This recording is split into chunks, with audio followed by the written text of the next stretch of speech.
Bonjour à tous et bienvenue dans cet exercice dans lequel on va apprendre comment faire la conversion d'unité pour la distance. Et on démarre avec l'énoncé de l'exercice. En s'aidant du tableau des unités, faites les conversions suivantes. 8,25 mètres, c'est combien en centimètres?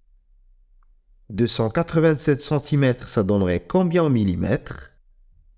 1,6 km, c'est l'équivalent de combien en mètres? 24,9 mètres, ça correspond à combien de kilomètres? 54 mm, il faut la convertir en mètres. Et enfin, 0,3 décamètres, ça donnerait combien en décimètres? Je vous propose de mettre la vidéo sur pause et d'essayer de trouver les réponses à ces conversions par vous-même. On revient ici pour la correction dans quelques secondes.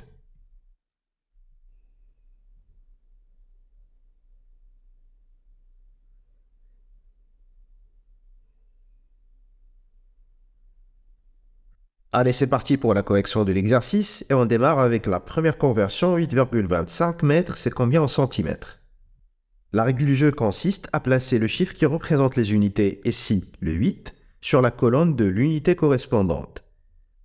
On va placer donc le 8 sur la colonne des mètres. On complète avec les autres chiffres. Il nous est demandé ici de convertir en centimètres. C'est sur la colonne des centimètres que nous allons placer notre virgule. Ça nous donne donc 825 cm. 8,25 mètres correspond à 825 cm. Conversion suivante, 287 cm, c'est combien en millimètres?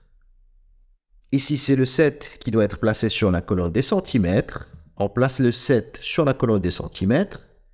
On complète avec le 8 et le 2.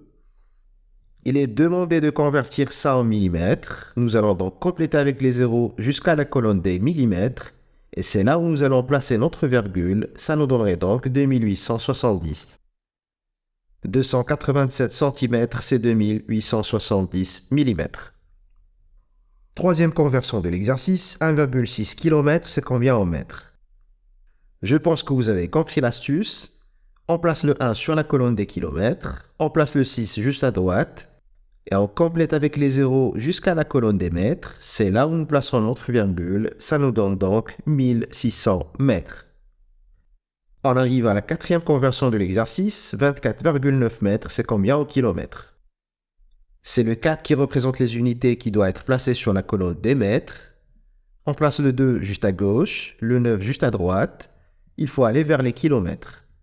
Nous complétons donc avec les zéros. Sur la colonne des kilomètres, nous plaçons notre virgule. Ça nous donnerait donc 0,0249. 24,9 mètres, c'est 0,0249 km. Cinquième conversion de l'exercice, 54 mm, c'est combien en mètres? On place le 4 sur la colonne des millimètres, puis le 5, bien dans l'ordre. Il faut aller jusqu'à la colonne des mètres. Voici les zéros pour atteindre la colonne des mètres. Sur la colonne des mètres, on place notre virgule. On trouve donc 0,054 mètres. Dernière conversion de l'exercice, 0,3 décamètres, c'est combien en décimètres? C'est le 0 qui représente les unités qui doit être placé sur la colonne des décamètres. Voici le 0 sur la colonne des décamètres. Et voici le 3 sur la colonne des mètres. Il faut aller vers les décimètres. Voilà un 0 pour atteindre la colonne des décimètres. On place notre virgule sur la colonne des décimètres.